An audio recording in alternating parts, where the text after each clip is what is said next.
What's up, everybody? Welcome back to Music Maniacs with Sight After Dark, the podcast where we talk about music and we just so happen to be maniacs about it. So on this episode, we're talking about the best intros, the best overtures. I believe Sifa originally said overtures, and I said, I don't even know if I know too many overtures, but I know a lot of intros. Because to me, overture sounds very theatric and grand. There needs to be horns and strings, and there needs to be... You know what I mean? It's more than just like the beginning of a song. An overture is like the beginning of an epic. But before we get into that, I have two topics that I want to bring up about music. Okay, so the first one, so this is something that I just saw today. For the first time in 35 years, there is not a single rap song on the Billboard 100. Wow. What are your thoughts on this? Well, Why might this be? The state of rap music, it's just uneventful, right? It's just like, okay, all right, how many chains do you have? How many stacks of money do you have? How many people did you unalive or say you were going to unalive or threaten to unalive if they blah, blah, blah? And how many logos do you have? How many women do you have? How many men do you have? Like, it's just the same thing over and over again. How many women and men do you have? You know what I'm saying? Yeah. So, yeah. I definitely agree. I mean, first of all, I feel like I'm so out of touch. I'm 31 years old. I feel like I'm an old man. I don't remember the last time I listened to a new artist coming out, which is really sad because I am an artist. I should be listening to new music. But I feel like whenever I think of like stuff that's on the radio, all I hear is like Taylor Swift and like super like poppy things. Yeah. I feel like rap there was a commercial peak and then it's just kind of like the commercially it has gone down since then. I feel like the commercial peak was probably like the early 2000s, like late 90s. Yeah. Right? Yeah, I would agree.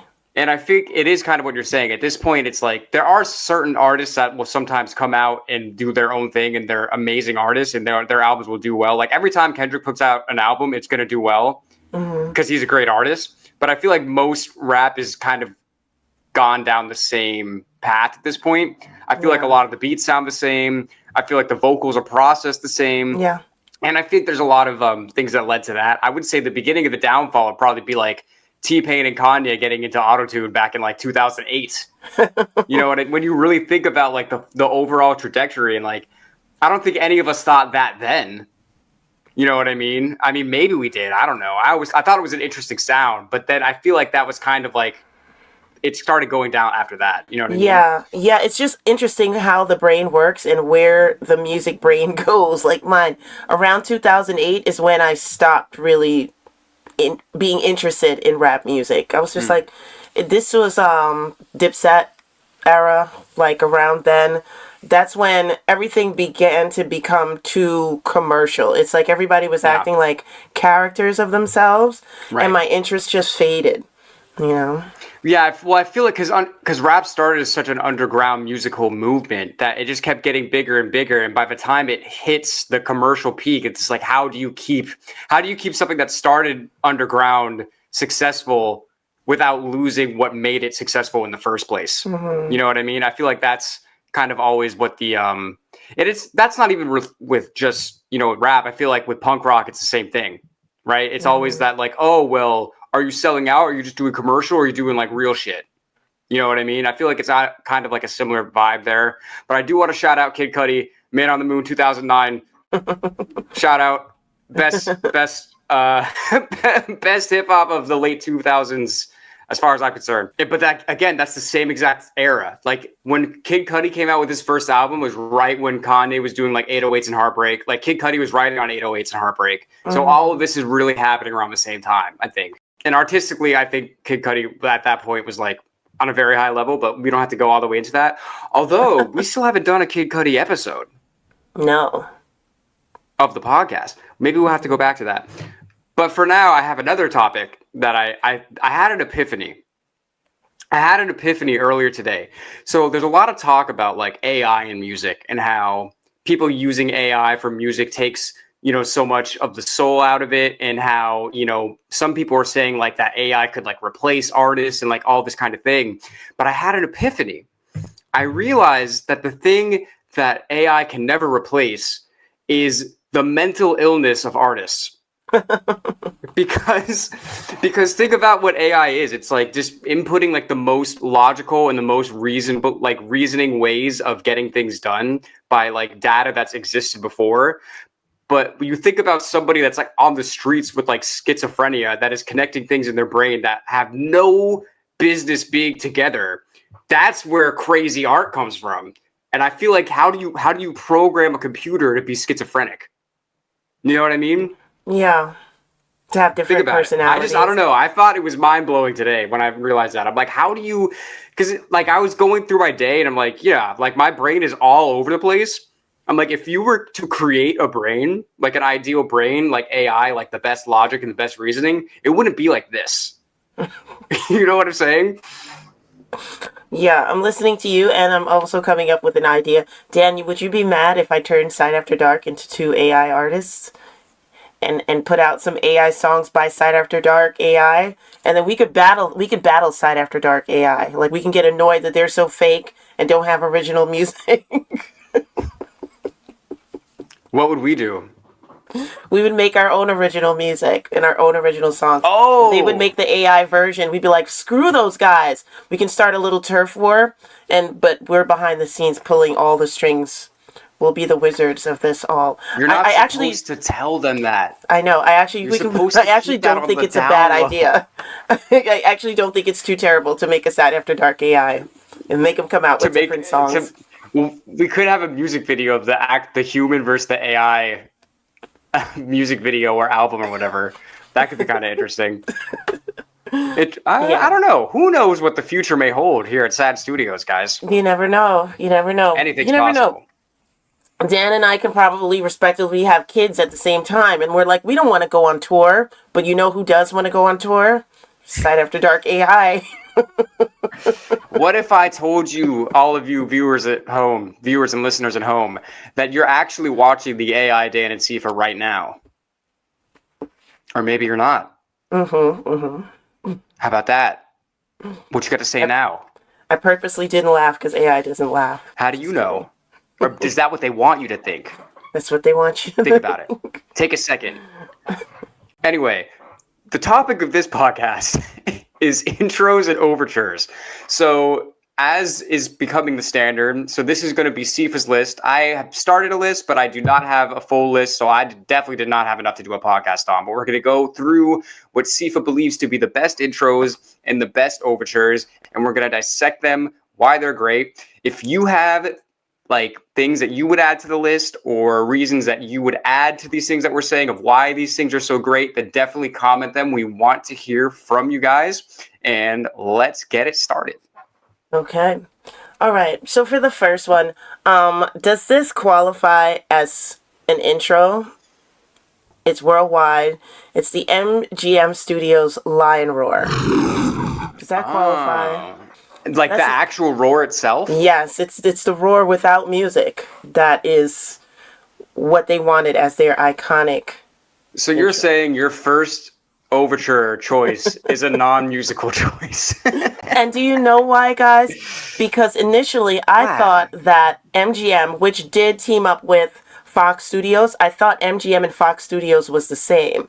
So that right, I've heard with the Lion Roar, but that is not respectively MGM's. That Lion Roar came out in like 1922, and that's Leo the Lion just yawning and them syncing up a tiger's roar to that particular lion. Yes. So I just threw it in there because I wanted to know who started that actual musical intro, which was 20th Century Fox in 1933. Interesting. Right. I'll take it. I'll take it because whenever you hear that roar, you know you're about to watch something good. Yeah. So that is kind of the point of an overture. When you hear the overture, you're like, oh, something's happening. Yeah. You know, so okay, I will allow it. Okay, so allow that. All right, so the actual one with the whole hoopla, that is 20th Century Fox. And Alfred Newman came up with that. He was hired for the talkies that were the brand new motion pictures of the day. They were the talk of the town? Came up in 1933. Wow. Interesting number. Imagine 1933? Yeah. Imagine being alive then. Right. Like, for the first talkie. Like, that would have blown my fucking mind, man. Yeah. Or, like, the first color movie. Like, watching, like, The Wizard of Oz when Dorothy steps out of the house and all of a sudden it's in color. I would, Yeah. like...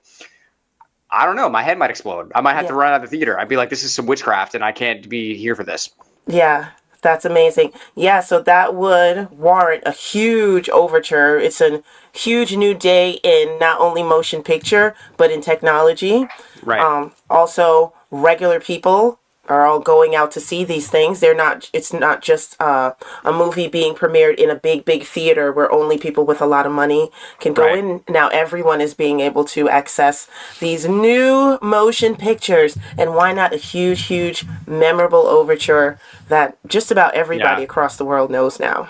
I'll see how much can be played in the background without us being copyrighted, but copyright laws are a bit tricky if you don't know. So we'll see what we can get away with.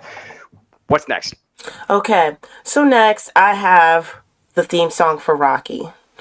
These are in no particular order. They're just things that just popped in my head as I was thinking of them. But the theme song for Rocky. Do do do do do do do do. Can I tell you something that's kind of lame? When I was in high school, I used to go to this boxing gym, and when I didn't go to the boxing gym, I would do the boxing workouts at home, or just like not like I didn't have like a heavy punching bag, but like, you know, the burpees and the runnings and all that thing, and I would just listen to that on repeat because it hyped me up. I feel like that song. I feel like I can do more push-ups if I'm listening to that song. It's really inspiring. It's so great. A lot of songs from that movie, from the Rocky movies over the years, have been really inspiring. You can play any one of them and still get pumped up for a workout. But this one, the theme song, is the big one. And Bill Conti wrote that specifically for the movie, for Rocky's montage. So there was nothing ever else in mind when he came up with that. That's sick. Yeah. Yeah. What a movie. Rocky 1. I mean, I feel like Rocky with 1. every Rocky, it gets progressively worse and worse. Rocky 4, we literally cried as kids. Like When Apollo died? when he hit the ground, you know, and it's an 80s movie, so you expect somebody to get up and things to be better. Next scene, let's cut to him in the hospital. Nah, he's not coming back. We're at the graveyard now. That's what you get for fighting the Russians. If he dies, he dies. The Russians always win in the long run, okay? Sorry, guys. Speaking of the Russians, I'm glad you said that. Okay, I'm just doing a shout out to all national anthems, right? Ours, everybody's. But the Russian national anthem is a good one. Honestly, I don't know that I know it off the top of my head. This is the Overture? This is on your list? Yeah, it's a little asterisk and it's a little minor shout out, but still, since we're on the topic of Russians, if we have any Russian viewers, please comment your favorite part and who your favorite leader of Russia is, and who your favorite current leader of Russia is, and why Vladimir Putin is the greatest person that's ever lived in the history of the earth. My favorite Russian leader is Mikhail Baryshnikov. How about that? Yeah, I like who is the guy that Molotov cocktails were named after? Something Molotov. He was like I don't know his name. he was like foreign relations leader for like Stalin or something. Shout out to Stalin. Shout out to Joseph Stalin. I'm just kidding. I do not condone purging. They got a Mussolini movie coming out. Maybe he'll be in it. Can I tell you something funny about what I think about Mussolini? Wow, I did not expect to go here. Because when you think of Italians, this is, if you love fascism, this is the channel for you. You think of like stereotypes of Italians, right? What do you think of like a stereotypical Italian? Very like loud, like boisterous, gregarious. And Mussolini is like, if you were to create a cartoon of an Italian dictator, it would literally be him. Like, you look at the footage of him, and we were I don't know, I can't speak Italian obviously, but just like his body language is just hilarious. If he didn't take over and destroy and kill all of his political opponents, he would be such a great time. you know. So I just wanted to say that. So shout out to Mussolini. Oh my God, I don't know. I don't like where this is going. Shout out to Hitler. I mean, just kidding. Okay, so who are we talking about? We're talking about Germans. We were talking about the Russian national anthem. I actually liked it because we were talking about Rocky, and the first time I heard the Russian national anthem was in Rocky 4 when they actually went over to Russia to do the fight. And I was like, whoa, this is some anthem. Even as a kid watching it, I was like, these guys sound great. Like, so I really liked it. Nice. Okay. All right. So shout out to the Russians in their national anthem. So we're moving on, and this is a global anthem. This is the theme song for Star Wars. Oh, hell yeah. Oh, man. That music is so good. The Star Wars music, I would love to see that performed by an orchestra. Oh, yeah. And it was actually performed by the London Symphony Orchestra. That's who we're hearing every time that sets up and gets ready to go. Yeah. Yeah. So that's the theme song usually when the yellow credits are rolling up the screen. But I also had to put in... I put in the Imperial March, which is Darth Vader's music. I put that in separately. I was going to say, yeah. I mean, Darth amazing. Vader is basically Space Stalin, no? He is. Definitely. But the uniforms, too, right? For his men. It's very communist. Yeah. But I was going to say the Imperial March is badass. Like if you hear that music again, you just know that something's going down. Yeah. So it was inspired by classical music, particularly a classical song theme by Gustavo Holst called "Mars, the Bringer of War." So Mars, inspiration. The bringer of like the Greek god Mars. Yes. Yeah. Not like the planet. Yeah. Yeah. Right. We're educated on this podcast, guys. Go look up your Greek gods and then come talk to us. Bum, bum, bum. Dun, dun, dun, dun, dun, dun, dun. So good. So good. All right. I'm going pretty global. I came back to Russia. So I'm going to say Russia's getting too many shout-outs on this podcast. Oh. We have to shout out that 500-year-old rock star, Tchaikovsky, for the Nutcracker. That's amazing. Shout out to Tchaikovsky coming through with the bangers all day, every day. So good. Dun, dun, dun, dun, dun, dun, dun, dun, dun. Who doesn't know it? It's so good. You might, honestly, because I know a lot of the things that you're saying, but I don't necessarily know them off names. So if you don't mind humming them sometimes, that would actually be great because I don't remember. Okay. Because I knew the Nutcracker, but I couldn't think of it until you just hummed it just then. And I'm like, oh yeah, of course I know that. Yeah. Right, and those were the rock stars of those days. I just wonder if Tchaikovsky thought that 500 to 600 years later, his song will still be banging up the charts. Did you think? Every year. Every time the snow falls. I don't know. You try to put yourself in their shoes, like, even just trying to tell them, like, people are going to be able to listen to this in their home, like, without an orchestra. They'd be like, shut up. What are you talking about? But you need 80 people to make this. Yeah, you need 80 different instruments or whatever. Like, it's insane. I mean, we talked about that before on the podcast, but I mean, for all of human history, you had to go somewhere to see music up until like 100 years ago. Somebody had to play music for you. Couldn't just put music on. Like, you had to get musicians. So people hundreds of years ago just writing sheet music for all of their people could never have imagined what we have now. I mean, we record reactions. Literally, you know what we do? You know what we do on our Side After Dark channel? We sit in different rooms in different houses and play music at the same time together and react to it. How crazy is that? It's insanity. What new devilry is this? That's probably what he would have said. Yeah, for real. Yeah. Oh my God. If I was like around when they first invented recording, I definitely would have thought it was the devil. Like, yeah, don't play it back for me. Especially the way the 1930s phonograph sounds. It sounds like ghosts are singing on tape. And it always did to me. True. When I was little, that music used to scare me a lot, the way they sounded. Do you think that's us hearing it now with modern ears? Do you think if we heard it then, we would have thought that? I don't think so. You know what I mean? Yeah, I don't really think so. Yeah, because, they spoke and sang like that in person, You know, our dialect, our diction has kind of changed. It changed over the years. The way a New Yorker sounded in 1933, spoke, sang is completely different compared to 1953, And give me the money, 1973. see?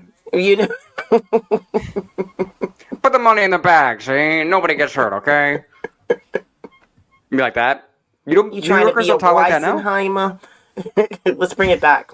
Oh Side my After Dark god. AI is going to talk like that. Imagine we did a show where we just only spoke like that, and we just acted like it was totally normal. You look like a beautiful crowd, and I'm just so happy for you guys to be here to listen to our music with us, and we hope you have a great time with Side After Dark tonight. It's just marvelous, marvelous night, Dan. Wonderful. It's a wonderful song. It's a wonderful evening. Thank you all for being here.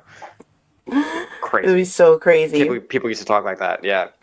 Okay, so we were all spirited and giddy and happy with the Nutcracker. I'm gonna bring us into some fright with the Halloween theme song. Yeah. We know it.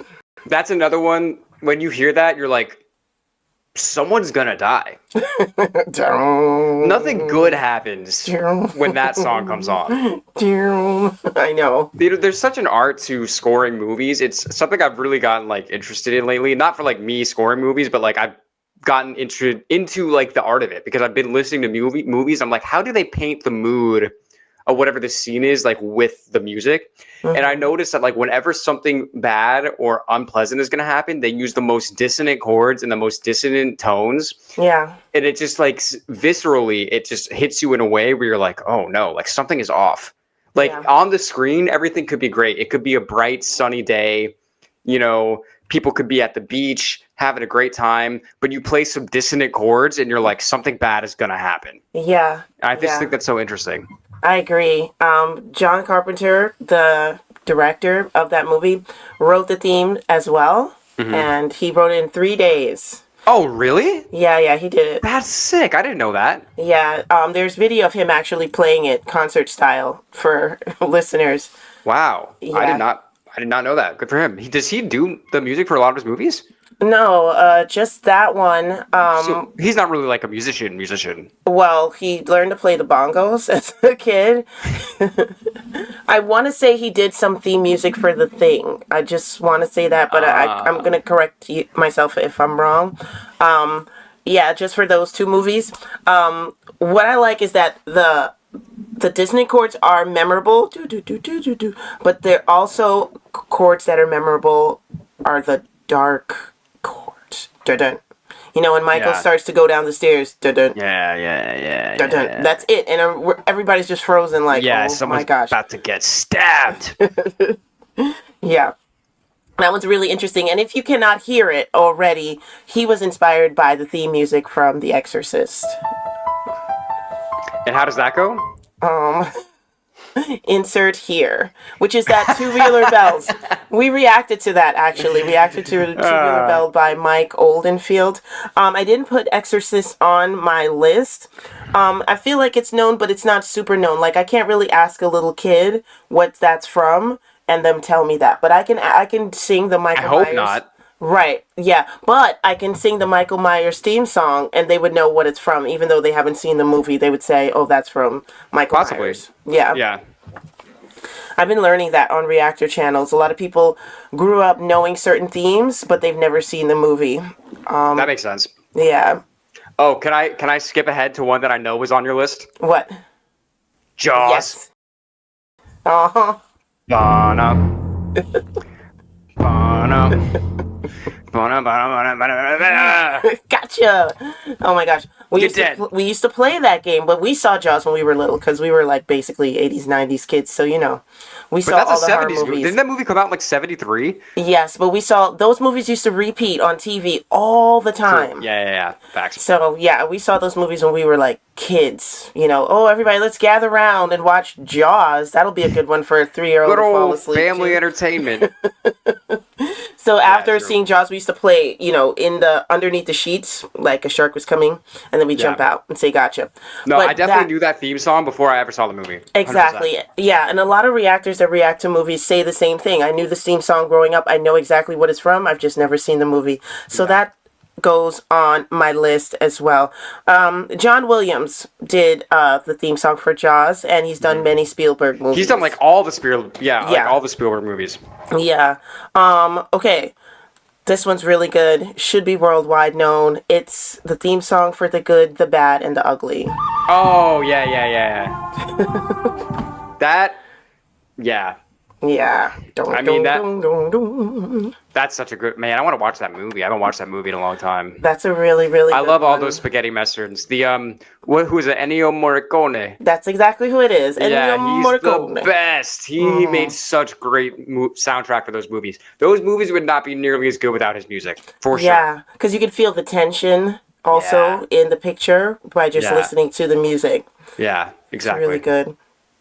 Okay, this one is really known. Everybody may not know exactly where it's coming from, but everyone has heard it before, and it's the theme song for The Twilight Zone. Yeah.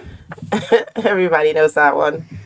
That's another good old creepy song. Yeah, and that's a French composer named Marius Constant came up with that, and he just spliced two songs, some theme called Étrange 3 and Milieu 2. I don't know how to say the French numbers. Deux, and trois, yeah. Okay. Wait, so he literally had tape and he cut it together? Yeah, he spliced those two themes together. I don't know exactly what he moved where and there. Right. But he was a writer for CBS, an actual theme song writer for CBS, and they were like, "Hey, man, we got this new show coming out. It's called The Twilight Zone. You got to make it scary." And I've just got two more on the list. I never knew that this theme song was so quote-unquote new. It was written by Danny Elfman in 1989. I thought it was actually Batman's original music from way back in the Bob Kane days. But it's the Batman theme song.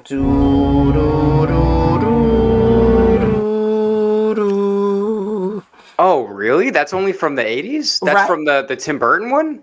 Or was it the other one? From the 1989. The Tim Burton is right after that. Batman 2 with Danny DeVito. I think, shout out to the Penguin. Yeah, the one with just Michael Keaton, and who was the villain in that one? Oh my God, Nicholson. Jack Nicholson. Jack Nicholson. Yeah. Whoa. How could I forget that? How could you forget that fucking Maniac? By the time I was 11, Maniacs. Yeah. I had seen that movie 50 times by the time I was 11, so I can't even tell you how many times I've seen it since then. 51 times. On VHS. Yeah. Oh, man. There's so many movies that you're saying right now, but I want to go watch it. I want to go watch that one again. I gotta go watch The Good, Bad, and the Ugly again. Uh-huh. But all three of those, that trio of spaghetti westerns that Clint Eastwood did, by who was it? It was Ennio Morricone and Sergio Leone. Yes. Was the director. All of those movies were amazing. Yeah, I think so too. Yeah. Outlaw Josie Wales. You ever see Once Upon a Time in America? Yeah, I've seen it. The actual version. Yeah, it's pretty long, but I like it. It's pretty long because the cut up version, they destroyed it. Oh.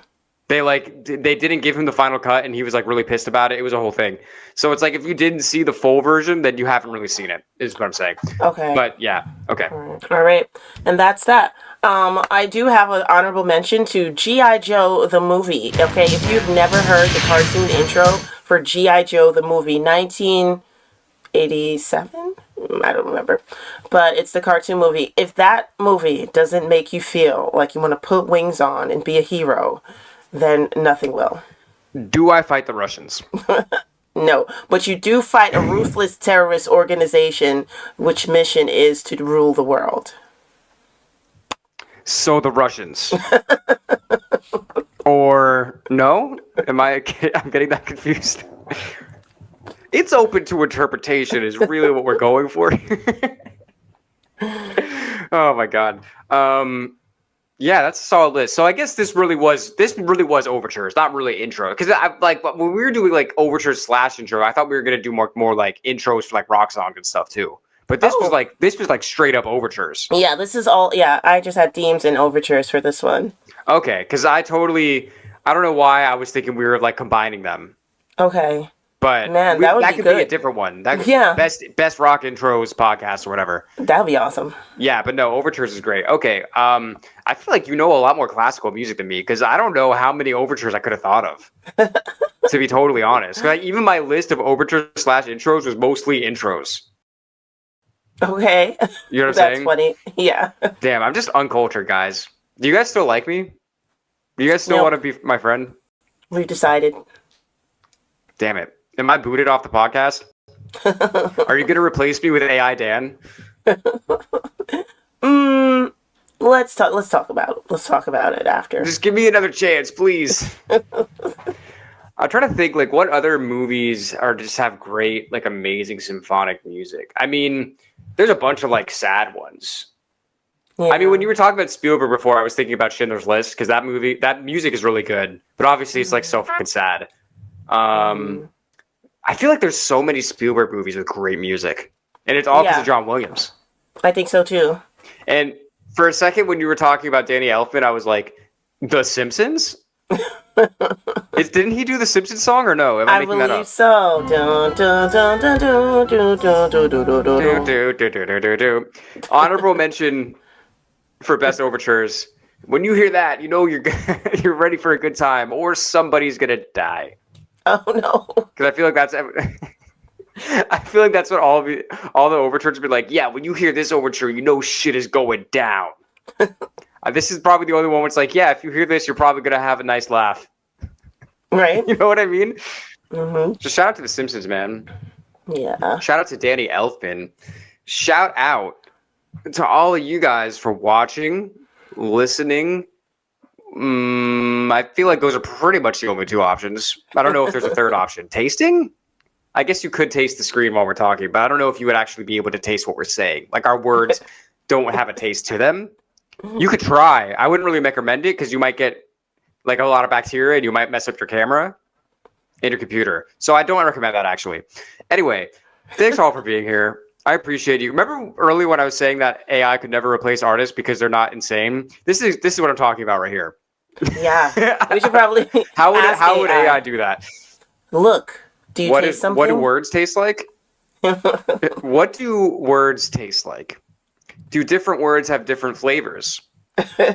What does a rainbow smell like? That's really good. I don't know. Are there any other ones like that would like we could try to throw AI for a loop? Like I don't know. I'm losing it. I'm gonna stop it here because I feel like I'm losing my sanity and I'm losing the audience at the same time, which is not good. So thanks for being here, everybody. We're Side After Dark. We're Music Maniacs. Listen to our music. Check out our merch. All that good stuff. And we'll see you next time.